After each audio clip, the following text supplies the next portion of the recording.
Welcome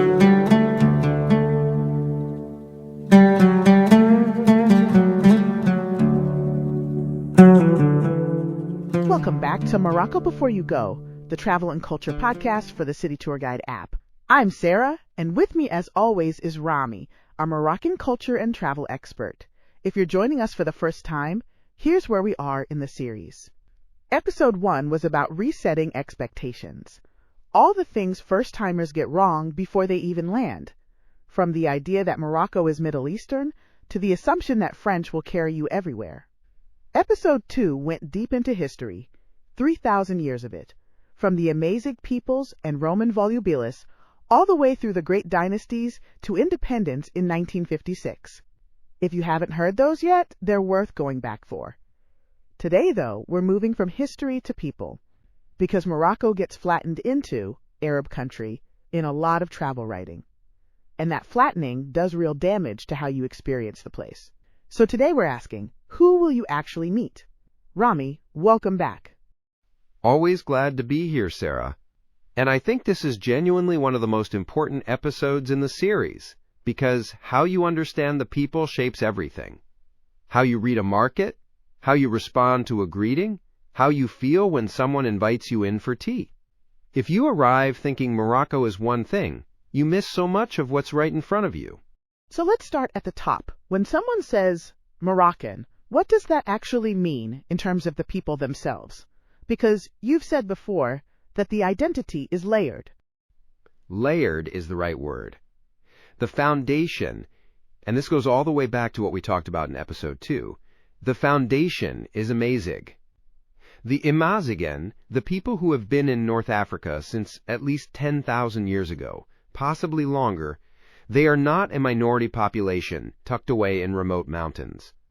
They are the foundation the country is built on, the largest indigenous population present across every region. When you travel through the Rif in the north, through the Atlas Ranges in the center, through the Souss Valley in the south, you are in Amazigh heartlands.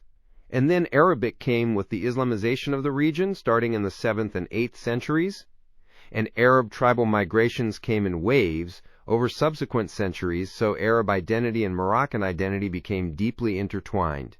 But the idea that Morocco is simply Arab, the way Egypt or Saudi Arabia might be described, leaves out that enormous Amazigh foundation. And the Amazigh identity. How visible is it to a traveler on the ground? Is it something you see, something you hear?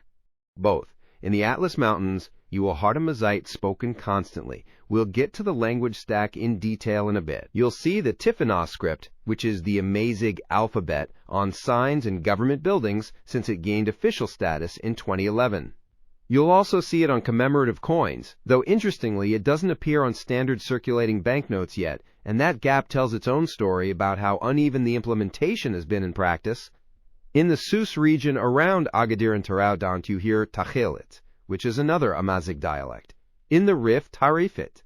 These are not the same language. They are related, the way Spanish and Portuguese are related. But someone who speaks Takhilit from the south and someone who speaks Tarifit from the north might not understand each other well. And in terms of visual culture, Amazigh design is everywhere. The geometric patterns in rugs, the tattoos that older Amazigh women sometimes still have on their chins or foreheads, the silver jewelry from the anti-Atlas, with its bold triangular forms. Once you know to look for it, you see it all over the country. The tattoos. I've seen photographs. What's the story there? Traditional Amazigh tattooing, and I should say this is largely a practice of older generations, you won't see it on younger women much, was protective and decorative. The designs meant things. A particular diamond shape or chevron pattern might mark which tribe you came from, or signal your marital status, or offer protection. There are women in the Atlas villages who still carry these marks, and they're a living document of a tradition that goes back centuries. It's one of those things that photographs beautifully, but means something much deeper than what the photograph captures. If you ever get a chance to speak with an older Amazigh woman through a guide who speaks the language, ask. If she's willing to talk, the story behind her tattoos will be one of the most memorable conversations of your trip. That's extraordinary. Now let's talk about the Arab identity in Morocco, because when people picture Arab Morocco, what are they picturing versus what's actually there? What people picture is usually a kind of generic Middle Eastern template. Mosques, souks, maybe camels. And that image isn't wrong exactly. It's just incomplete and slightly mislocated. The Arab identity in Morocco is real and deep and proud. Classical Arabic is the language of the Quran, of religious education, of formal official life. It's on every government sign. Children learn it in school. But the Arabic that Moroccans actually speak in daily life, in markets, with family, over tea, that's Darija, Moroccan Arabic. And Darija has absorbed so much Amazigh vocabulary, so much French, some Spanish in the north, some Portuguese historically, that it is genuinely its own language, not just a dialect in the way that non-linguists sometimes imagine a dialect to be. A speaker of Egyptian Arabic arriving in Casablanca is going to struggle, and Iraqi in Fez will struggle. Darija has diverged that far. I want to come back to Darija because I know you want to give listeners actual words they can use. But first, I want to make sure we cover the other communities you mentioned in the series intro, because you talked about Andalusian Morocco, which I think a lot of people don't know about at all. Right, and this is one of Morocco's most fascinating threads. And what most people don't realize is that there were actually two distinct waves, separated by nearly 700 years. The first came in 818, as in the year 818, after riots in Córdoba under the Umayyad rulers. Hundreds of prominent Andalusian families fled south across the strait and settled on the right bank of the Guadalfez River. That's where the Andalusian quarter in Fez comes from. The neighborhood still carries the name today.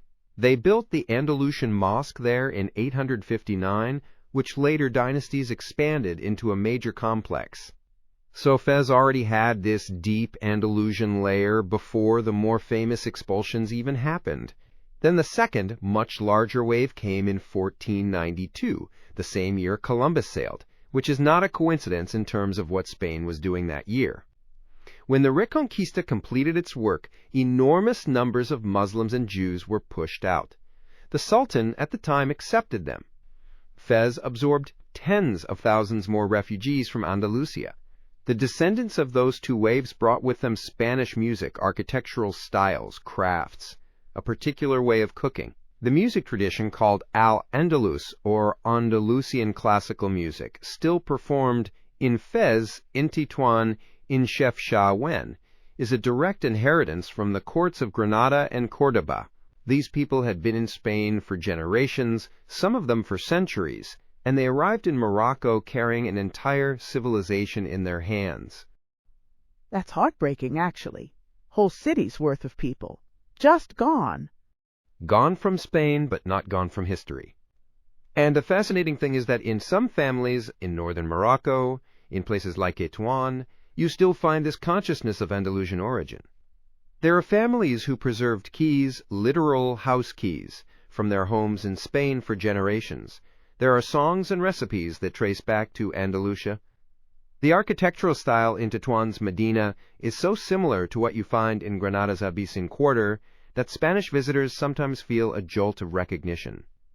It's one of the most tangible examples of how deep history persists in lived culture. Now, the Jewish community. Because I know there's an important story here that travelers don't always know about. This is close to my heart, actually. Morocco had one of the largest and oldest Jewish populations in the world. Not one of, for certain periods, Moroccan Jews were among the most significant Jewish communities anywhere, going back to well before Islam arrived. There were Jewish traders and settlers in North Africa in Phoenician and Roman times. Some Amazigh tribes are believed to have converted to Judaism before Islam. And then, with the Andalusian expulsions, waves of Sephardic Jews joined the communities already there. At the peak, in the mid-20th century, there were perhaps 250,000 Jews in Morocco. Maybe more. And now? Now fewer than 5,000, most of them elderly, mostly in Casablanca. The emigrations happened in waves. To Israel after 1948, to France, to Canada, to the Americas. But here's what's remarkable. The physical and cultural infrastructure of Moroccan Jewish life is still visible everywhere. Every medina has its mellah. That's the Jewish quarter. The word itself comes from the Arabic for salt, though historians debate exactly why. The mellah in Fez, in Marrakesh, in Essaouira, these are architecturally distinct neighborhoods. The buildings have distinctive window styles because Jewish homes traditionally had balconies overlooking the street, while Muslim homes turned inward to courtyards. The synagogues still exist. Many have been restored, some with Moroccan government support. The cemeteries are maintained. King Mohammed VI has explicitly honored the Jewish heritage of Morocco as part of the national identity, which is genuinely unusual in the region.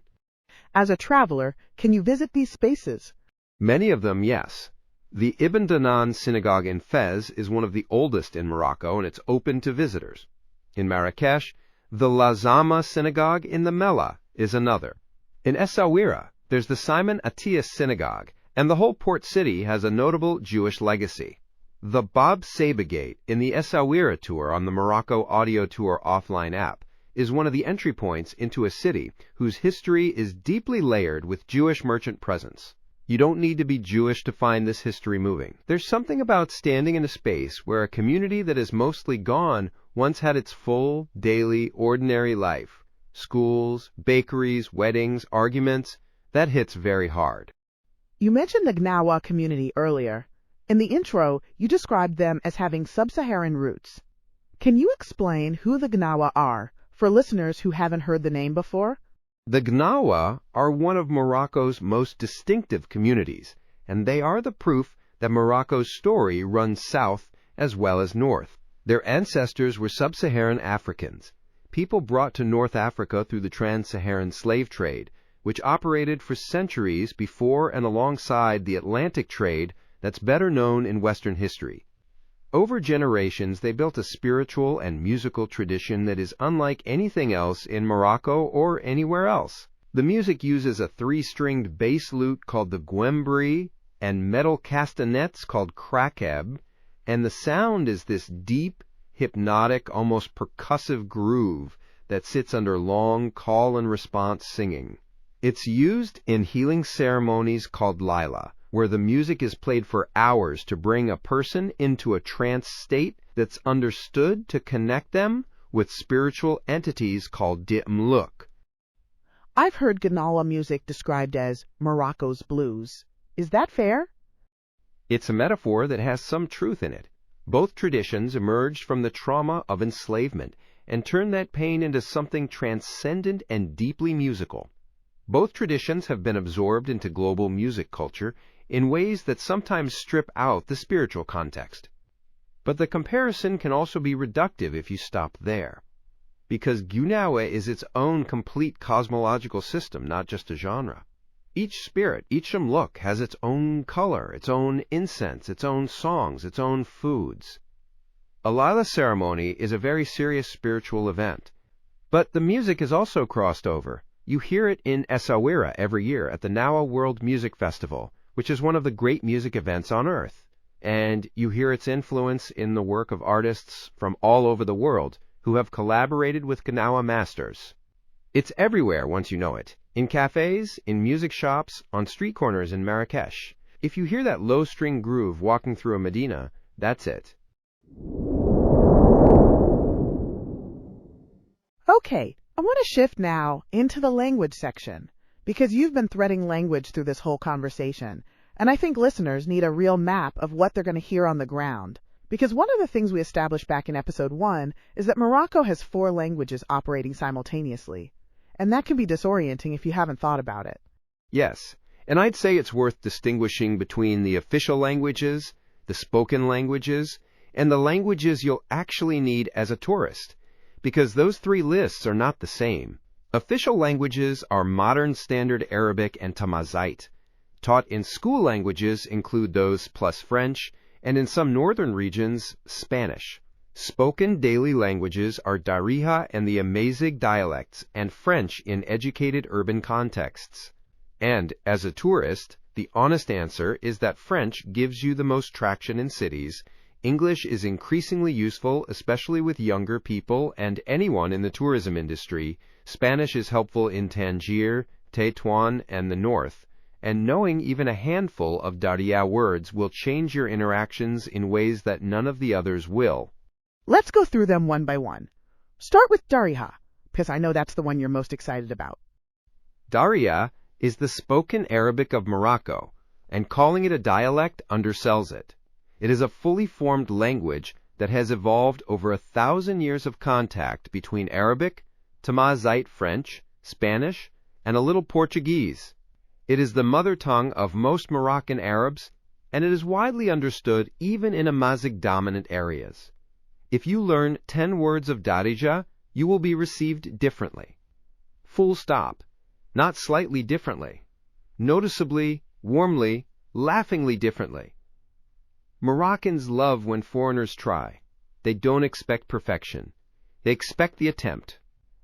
And a foreigner who greets them in Darija, even badly, signals something important. You see them. You didn't just land in a backdrop for your photographs. Give me the 10 words. Or, close to it. What would you actually teach someone? Okay, let's start with the greeting. The standard Arabic greeting is Assalamu alaikum, which means peace be upon you, and the response is Ve alaikum assalam. You will hear this constantly. It's used between strangers, at shop entrances, when you pass someone in a narrow alley. Learning to say it properly, not as a tourist recitation, but as a genuine exchange, will open doors immediately. Then labas. This is the Darija word for how are you, or literally, no harm, and you say it again as a response, meaning fine. Someone greets you, you say labas, they say labas. It's the everyday handshake of the language. Then shukran, thank you. Simple, Arabic, used constantly. Then barakallahu fika, which means may God bless you, and it's what you say when you want to express real gratitude, or when you're declining something. Like if a shopkeeper offers you tea and you don't want it, you can say la shukran, barakallahu fika, no thank you, God bless you, and it's warm rather than dismissive. That's beautiful. What else? Smahli, excuse me, or sorry. Absolutely indispensable in a medina where you're constantly bumping into people or need to get past on a narrow street. Bislama, goodbye. Essentially, go in peace. Watch kind. Is there any of this? Used in shops or markets when you're looking for something. Bishahachi, how much is this? You don't need to understand the answer perfectly. You can ask them to write it down. But asking in Darija signals you're not completely fresh off the cruise ship. And then Zwina, or Zwine. Beautiful. Morocco is a country of aesthetics, of craft, of pride in beautiful things. If you pick up a piece of pottery, or a rug, or a zeli tile, and you say, Zwina, the craftsperson's face changes. Every time. I love that. Are there any that are specifically Amazigh Tamazight words that travelers might encounter or use? Azul, that's hello in Tamazight, and in the Atlas region, or the Souss, or the Rif, saying Azul instead of Assalamu alaikum signals that you know something. You've done your reading. You see the Amazigh identity, and not just the Arab Islamic surface. The response is Azul, Azul, and Tanmirt, thank you, in Tamazight. In the high Atlas villages, where the older generation may speak more Taqalhit than Arabic or French, these 2 words alone will produce enormous warmth. They're not hard to say. Azul, Tanmirt, commit them to memory before you head into the mountains. What about French? Because I think listeners are sometimes confused about how formal or informal the French expectation is. Like, do you need to be fluent, or is basic tourist French enough? Basic tourist French is genuinely useful, probably the most useful second language you can bring after Darija pleasantries. Road signs are often in French and Arabic. Restaurant menus in cities lean French. If you're dealing with hotels, museums, tour operators, the educated professional class in Rabat or Casablanca, French is the working language of that world. It goes back to the protectorate, which we covered in episode 2. France administered Morocco from 1912 to 1956, and that left a deep French language infrastructure in education, law, medicine, and business that still operates today. Morocco has one of the largest French-speaking populations in the world, rivaling or exceeding many European countries. So even broken, imperfect French, une table pour deux, s'il vous plaît, a table for two, please, l'addition, s'il vous plaît, the check, please, that level of effort is noticed and appreciated. And English? English is growing very fast, especially with younger Moroccans who have grown up with the internet, with American and British media, with social platforms. Anyone under 30 who works in hospitality almost certainly speaks functional English.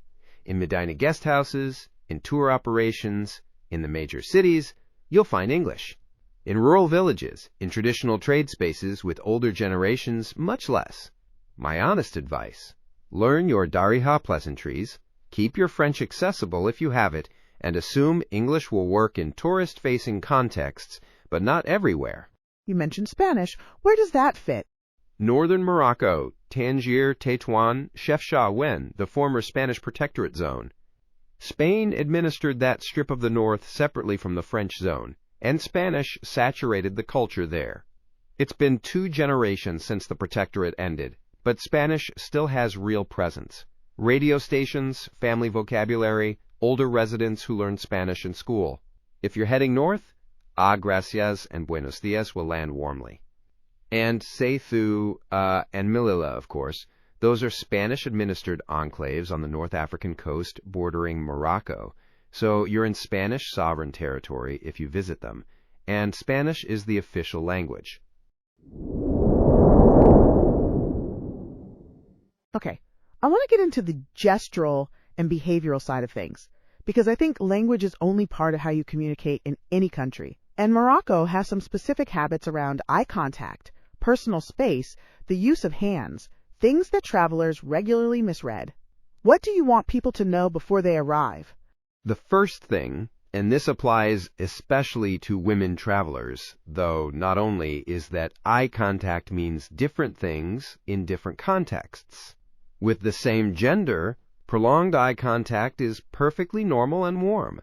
With the opposite gender, especially in more traditional or religious contexts, extended direct eye contact from a man toward a woman can read as intrusive rather than friendly. This doesn't mean you walk around staring at the ground. It means you read the room. In a cosmopolitan cafe in Casablanca or Marrakesh-Sheikh Salah's neighborhood, the norms are much closer to European. In a small village in the Atlas or an older part of the Medina, more conservative norms apply. What about physical greetings? Handshakes, cheek kisses.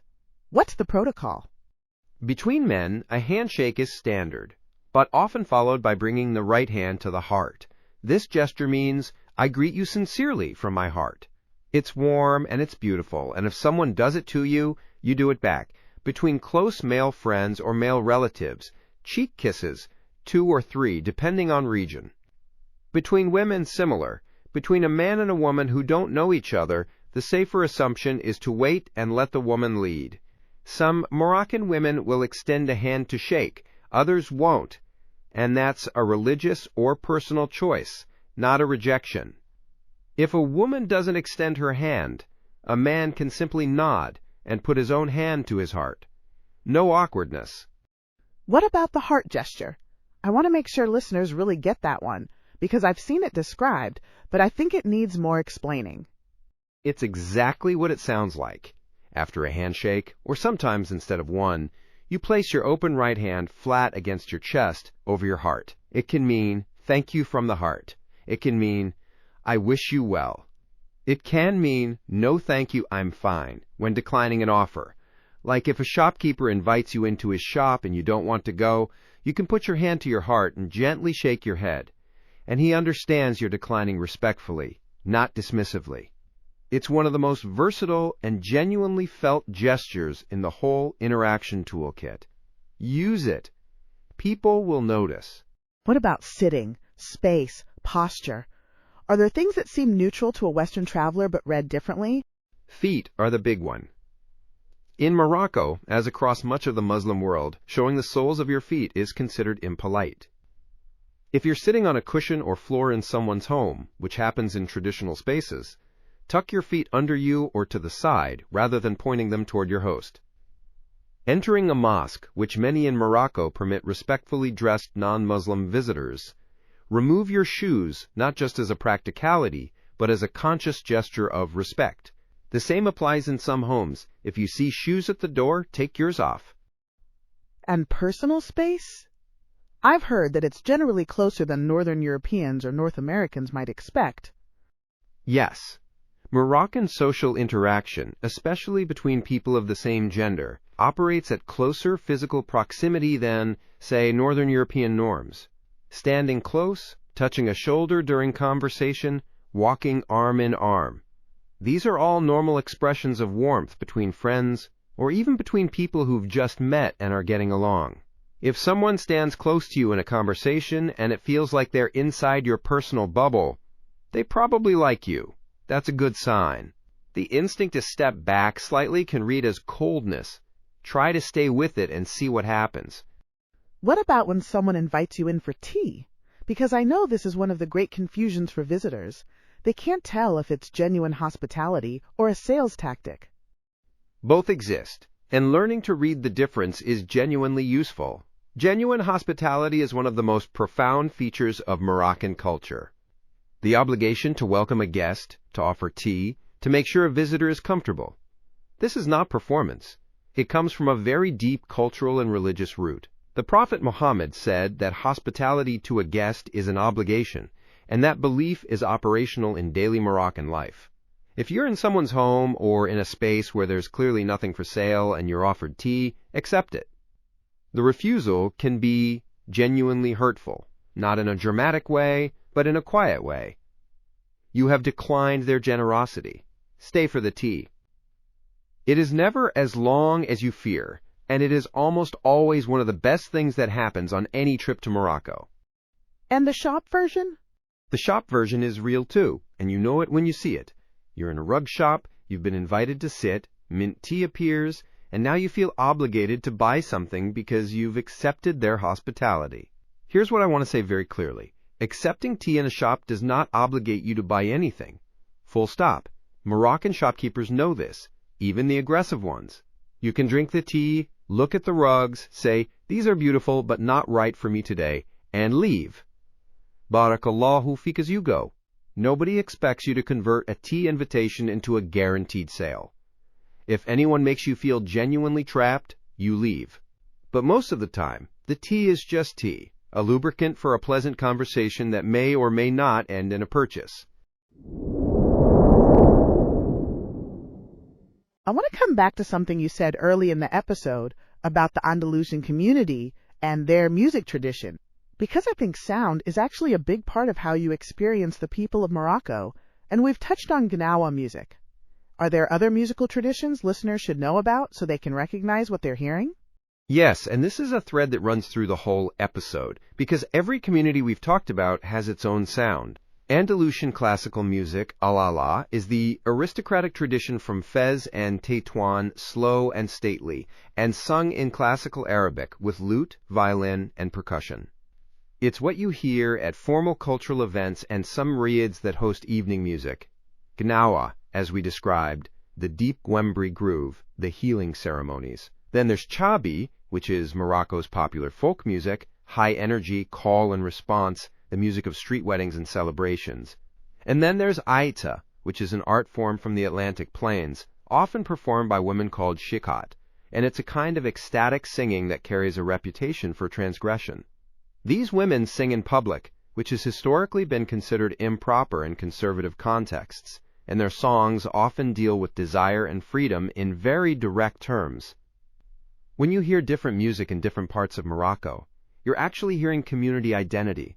That's such a good way to put it. And what about the social rules around music? Because I imagine it's not uniform. Not at all. In some very conservative households or communities, music is restricted or unwelcome. The majority of Moroccans listen to music, enjoy music, play music, but the degree to which music is integrated into social life varies. What you can say universally is that music at weddings is enormous. Moroccan weddings are long, multi-day affairs with live music and specific songs for each moment of the ceremony, and they're one of the great cultural experiences if you're ever invited to one. If a traveler gets invited to a Moroccan wedding, which apparently does sometimes happen to tourists staying in Medina guest houses, what should they know? Go. Without hesitation, go. Dress well. Moroccans dress beautifully for weddings, so bring something nice if you have it. Bring a gift if you can, something like sweets or pastries from a reputable patisserie. You will be fed more than you have ever been fed at a single event. You will hear music all night. You will see traditional dress, the djellaba, the kaftan, in their real context, not as costume, but as identity. You will see the men and women celebrating separately in traditional settings or together in more modern ones, depending on the family. And you will be the honored guest, the foreigner who came, who saw, who stayed and danced badly. They will love you for it. I want to zoom back out to the full picture of communities, because I realize we haven't explicitly talked about how these groups coexist today, because Morocco's history, as we laid out in episode 2, includes a lot of conquest and displacement. What does daily intercommunity life actually look like in 2025? It's a fair question, and the honest answer is, it depends on what level you're looking at. At the level of national identity, there has been significant official investment in the idea of Morocco as a multi-component culture, the Moroccanity concept or Moroccanness that explicitly includes Amazigh, Arab, African, Andalusian, and Jewish layers. The 2011 Constitution was important. It recognized Tamazight as an official language alongside Arabic, which was a major acknowledgement of Amazigh identity after decades of Arabization policies that had suppressed it. That shift mattered enormously to Amazigh activists and communities. There were decades of suppression? Through much of the 20th century, post-independence, there was a strong push toward Arab nationalism. The idea that being Moroccan meant being Arab and Muslim, and that Amazigh identity was a kind of residual backward thing that would modernize away. Children were punished in schools for speaking Tamazight. Names that sounded Amazigh were not permitted on birth certificates at certain points. The Amazigh cultural movement fought back against this for decades, and the 2011 constitutional recognition was a real victory, though the implementation of Tamazight in schools and official life has been uneven and contested. So when you're in the Atlas and an elderly woman speaks only to Kelhit and looks at you with that particular dignity, she has survived a century that tried to tell her that her language was not a real language. That's profound context. What about the Arab-Amazigh dynamic on the street level? Not politically, just socially. Intermarriage is extremely common. The urban-rural divide is probably more significant than the ethnic one in terms of daily experience. Someone from a middle-class family in Casablanca, whether their roots are Amazigh or Arab, has more in common culturally with a middle-class person from Fez than they do with someone from a remote mountain village of the same ethnic background. Darija is the great unifier. Almost everyone speaks it. It carries all the influences of the cultures mixing, and it creates a shared medium that crosses ethnic lines. The Amazigh language question heats up in political contexts more than in daily social ones. But the pride is real and growing, especially among younger Amazigh who are reclaiming the identity after their parents. Generation was sometimes taught to be ashamed of it. And the Jewish community?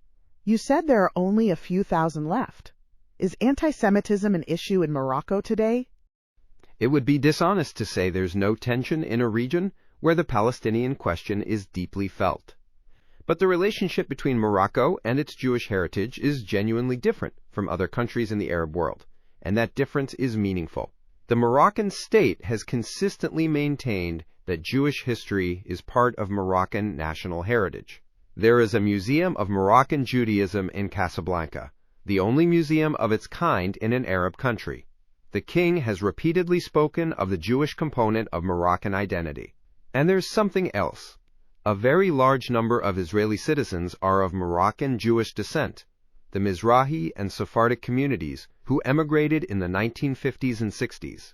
So there is a real, living connection between Morocco and Israel in terms of family, cuisine, music, and memory, even within the context of political tensions that complicate the official relationship between the governments.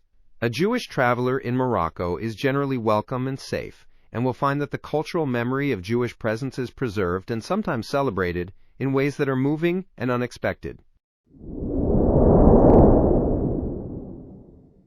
We've talked about the People Guide inside the Morocco audio tour offline app by City Walk Guides that covers exactly this layering of communities in more depth, and it's a natural companion to everything Rami's been describing today. The Dishes Guide in the same app also traces how Amazigh, Andalusian, Jewish, and Arab traditions all show up in the food, which is a beautiful way to keep exploring between episodes. Rami, we've spent a lot of this episode talking about what to know and understand, but let's bring it home to the practical, because I think some listeners are now slightly worried they're going to get everything wrong. What would you say to the person who's heading to Morocco in 2 weeks and is a little intimidated? I would say, the bar is so much lower than you think. You are not being graded. Moroccans have been welcoming visitors from every corner of the world for centuries. Traders, pilgrims, scholars, colonizers, and tourists. And they've developed a remarkable capacity to meet people where they are. If you try even one word of Darija, you've already done something. If you smile genuinely when someone greets you, you've done something. If you accept tea and sit with someone for 15 minutes and ask them one real question about their life, you have made a real connection. Nobody expects you to navigate the cultural nuances perfectly. They expect you to be a decent human being who's paying attention. Most of the time, that's enough. Any specific mistakes you see first-timers make repeatedly that are easy to avoid? A few. The biggest one is treating the Medina like a theme park rather than a neighborhood where people actually live and work. The Medina is not staged for your visit. People are baking bread, doing their shopping, taking their kids to school, arguing with their neighbors. When you point your camera at someone without asking, when you treat their daily life as your backdrop, that lands. Ask, "Can I take your photo?" Not everyone will say yes, and the ones who do will be more interesting to photograph anyway. What else? Underdressing in religious spaces. Morocco is a moderate country, and it is not going to police your clothing on the street. You'll see plenty of Western dress in cities, on the coast, in modern neighborhoods. But entering a mosque or a Medina's active religious spaces with bare shoulders or shorts is a sign that you haven't done your homework. Bring a light scarf, cover your knees. It takes 2 seconds and it means something. And on the same note, reading the room about affection. A couple holding hands in Casablanca's corniche is probably fine. A couple kissing in a traditional Medina space in front of an older local community is going to cause discomfort. Not danger, usually just discomfort. But you're a guest. Act like one. Those feel very actionable. Anything on the language side that people consistently underestimate? Yes, the power of la shukran, no thank you. Tourists spend enormous energy trying to evade persistent shopkeepers or touts by being vague, by saying, maybe later, by drifting sideways down the street. Vague doesn't work in Morocco. It reads as, keep trying. A clear, warm, direct, la shukran, barakallahu fika, no thank you, God bless you. Delivered with a smile and a hand to the heart is understood and respected. You're not being rude, you're being clear, and clear is kind. The interaction ends, everyone moves on, nobody has to do that awkward thing where you pretend to look at your phone. That is so useful. I wish someone had told me that before my first trip. Rami, before we wrap up, I want to give you a moment to tell listeners the one thing about Moroccan people that you most want them to carry into their trip. The thing that shapes everything else. The one thing. Okay.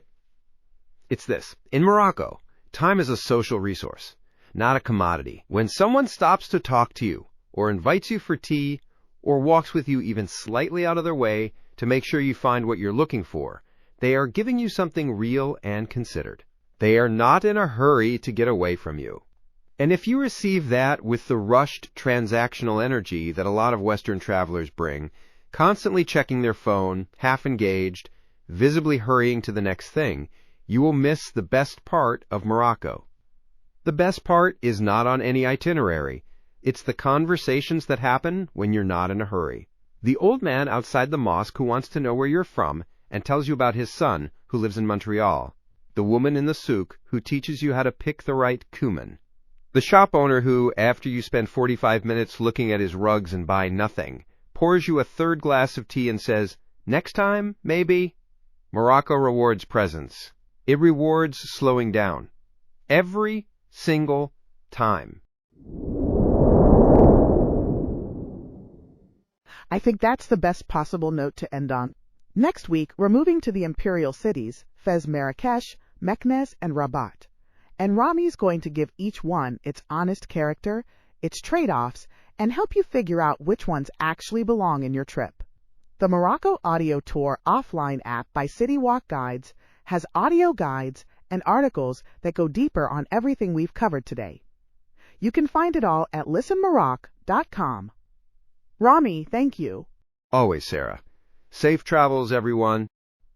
And if you've been enjoying this series, sharing it with someone who's planning a trip to Morocco is the best thing you can do for us. We'll see you next week.